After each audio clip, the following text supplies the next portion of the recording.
Today we're going to be cooking up a New York steak strip steak. We're going to be cooking 3 of them as a matter of fact, and we're going to do this a little different way today than you've seen most cooks do. So you may want to stick around till the end because what we're going to put on top is totally different than anything you could imagine, and it will make them mouth-watering delicious. Yep, we got us 3 of them really nice New York strip steaks with some great looking marbling in them.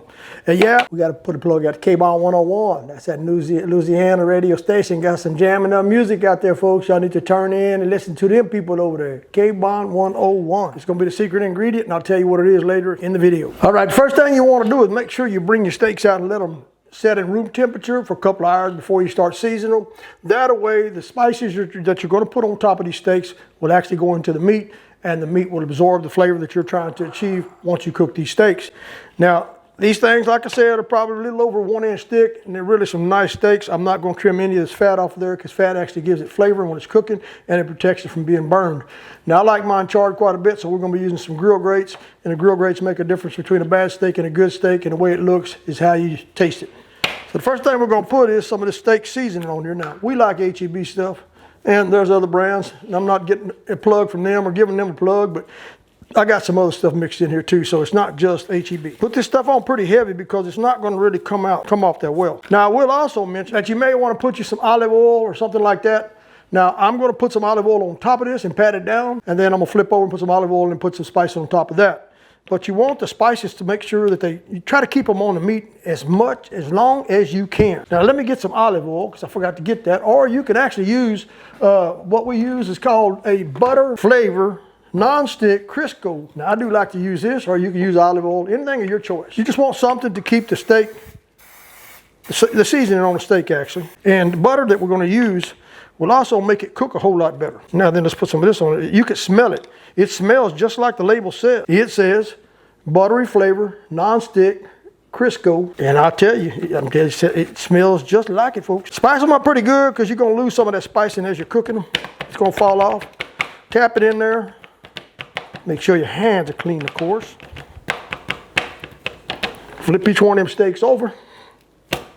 Don't those things look good already? We ain't even cooked them yet. Look at that, man, all that marbling in them steaks. That's some good looking steaks right there, folks. Now let's go back with the seasoning here. Now I ain't gonna tell you exactly what seasoning I got here because everybody's different. Everybody likes their own kind of seasoning. Some people just want salt, pepper, onion, garlic powder, and so forth. Me, I kind of like a little added stuff to it. And for those of you that want a good red steak, you can buy that red flavor seasoning, and it's actually pretty good. Now we're gonna put a little bit more butter on it. Let that butter soak into the steak. Now you're gonna want to let these things set after you pat them down here in room temperature. And if you're gonna leave them any longer, I'd put them a little foil or sheet over the top of it. That way it protects it from the elements, protects it from any bugs, parasites, or whatever might be flying around in your home or actually in wherever you're cooking these things at. But you're gonna want to let that seasoning sit there. The meat will kind of absorb that slowly, and that flavor will get into the steaks. And if you want to really get good on it, make it even better, cut some little slices in it. But you're gonna lose some of that juice in that steak when you do that. And then put your seasoning in those pockets. But here in Texas, you know, we're gonna do this kind of Louisiana style with this stuff in this bowl over here. And we're gonna leave it all natural, just like it is. That's just the way I like my steaks. Good old steak, New York. Now, let's get the grill fired up and get these things ready to put on them grill grates on top of that grill, and let's see how they turn out, and most of all, let's see how they taste. Now, I must say at this point in the video, if you gained anything from it so far at this point, that we ask you to hit the thumbs up, like, and subscribe, and that way this video might get out there to other people that might want to see it that can't, because we're not a big channel, we're pretty small, and your help helps this video get out there so other people can see it at that time. Otherwise, we may never get anywhere. So again, thumbs up, like, subscribe, and make sure you share this video with your friends, relatives, or anybody else. Even if you don't like them, share it anyway. Now for today's cook or the video, we're going to be using 3 different types of sources for our flame or fire or smoke. We're going to be using what you call here your regular mesquite flavored briquettes or charcoal that's already been charred, and it's really a good choice. Second thing, we're going to be using your regular shaped briquettes that you buy just from Kingsford or places such as that. And then third but not least, we're going to be using post oak. Now we like the post oak because what it does is it gives us a nice subtle smoke. I guess that's a big word for me to say, but the smoke is not real heavy. It does give it a pronounced flavor that you would like overall and out of any type of wood that you're going to be cooking with. And me, I like it because it's a light smoke. It doesn't give you indigestion after you eat the barbecue that you're cooking, and it doesn't have an oily taste once the meat is finished and you put it on the plate and decide to serve it. So, you know, the choice of wood that you select would depend on the type of tongue and the palate you have in your mouth. So choose whatever you want at the time, but that's what we're going to be using today because that's really what we like the most. You might want to also keep in mind that if you're using the natural mesquite, which is the round pieces of stuff right there, and some of the split that you see over on that side right there, that as soon as you hit it with fire or charcoal lighter fluid and it starts burning, you're going to have little pieces pop everywhere. So be aware, it's like 4th of July firecrackers popping as soon as you crank that stuff up. Now, not all mesquite firewood would do that, but or mesquite charcoal, this one did. Something else you might notice is that I have most of my charcoal concentrated on 60% of one side of the pit versus 40% on the other on the average. And you'll understand why I'll do that here shortly. Once I put the grill grates on, which is what I'm going to cook on top of this Weber grill here next with, you'll understand why I've got the charcoal placed to one side and not just scattered all across. Now, the ideal temp for me to cook a steak on this little pit for myself, now this may not be or may not pertain to you, but I like to run mine between 350 and 450 degrees on the grill grates. Now, keep in mind that the grill grate itself is going to kind of take some of that heat away, and you're going to actually multiply, or it's going to amplify the fire from the grill grates into the bottom of the steak to create those hatch marks in it, and then it's going to cook basically from the top and from the bottom at the same time. Now, you'll have more just a kind of dissipating heat going across the top of the curved part of this Weber grill, and that's going to be smoke and a little heat. The fire is going to be directed from the bottom. Like I said, if it gets too hot, just rotate your grill around to where the steaks are on the opposite side in the area that's not as hot. Okay, now we got this pit running pretty good right now. It's not quite as hot as we want it, but as soon as we open that up, we're going to have a lot of smoke and we're going to have some fire flare up. So we're going to have to get that under control because we're going to start putting those steaks on there, and we're going to close our damper off on the bottom. We got a little bit too much air going into the bottom of it, and on the Weber it's hard to see that, but right there is where we want it. We're going to shut it about halfway off. Once you do that, you're going to start seeing that fire is going to start popping up in there, and it's going to get pretty hot. So now what we're going to do is we're going to remember our hot zone where it's at on the steak. So we're going to put these on there now.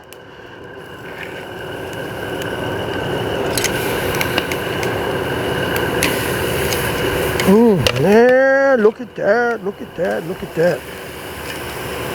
There we go right there. Now, this is a secret ingredient I was telling you about earlier.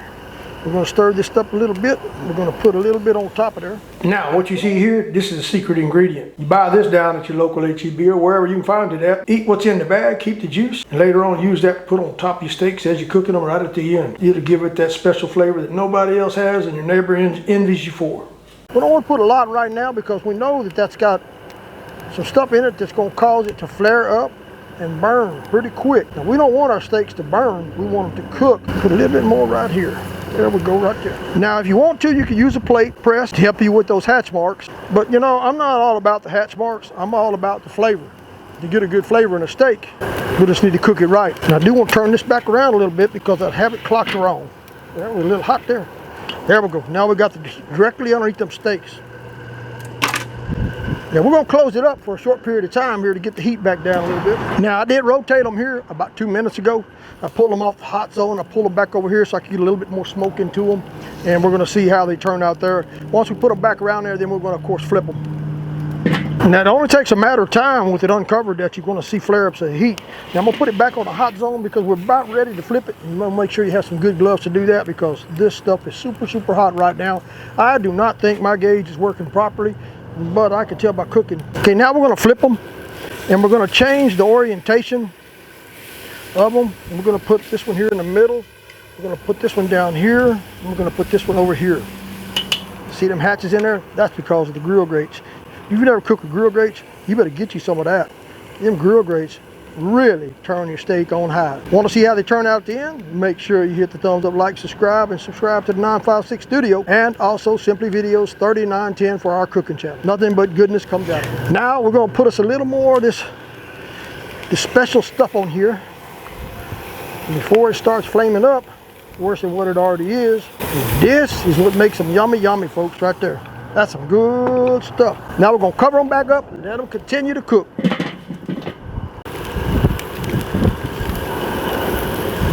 What you think so far? Now we're going to put a little bit more of this mojo on them over here. And if you want a little more seasoning, put you a little more seasoning on there. Don't be bashful with that stuff. Get some of that good, yummy, yummy on there. Heat over fire, coming back up again. It's kind of what we want with them grill marks on the bottom. Grill grates. Man, look at that, would you? Don't that look so good? Okay, so it'll be like this. We'll put it like this. We'll put it like this. Put it like this. Let's see the action there right now.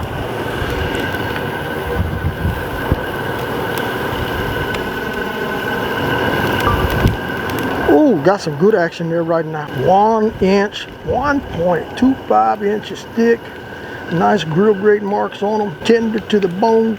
Cajun, buttery, Texas style flavor. Simply Videos 3910. Check them out, folks.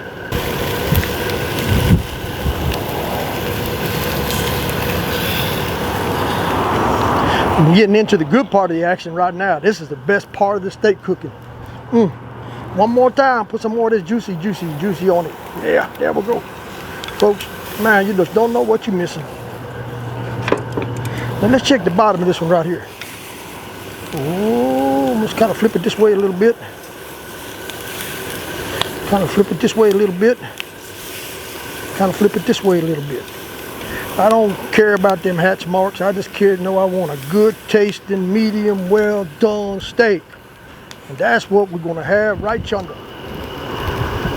What kind of steak is this? You can tell by the shape and the size. 3 of them cooked on grill grates and on a Weber. Can it get any better than that? Look at that live fire, live smoke. That's a good steak.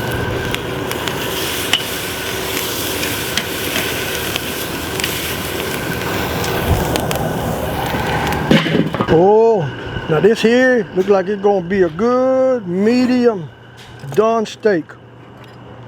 Let me give me a piece of this right here. Let's see what it looks like. Oh man, look at that, would you? Doesn't that look so good? Now then, get this other piece up here. All right, this one should be almost well done. Now this is a same New York strip steak. Look at that, would you? Now let's cut us a piece out of the center here. No, it's still medium. It's not well. Now my wife ain't gonna like that. She's probably gonna want it a little more well done. And that's a little bit too hot to put in your mouth. Let me get a piece of this one over here. Ooh, you talking about hot, folks? It is hot today. Look at that, would you?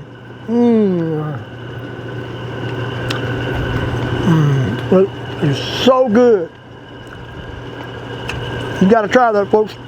Check us out, Simply Videos 3910, for more of our videos. Thanks for watching.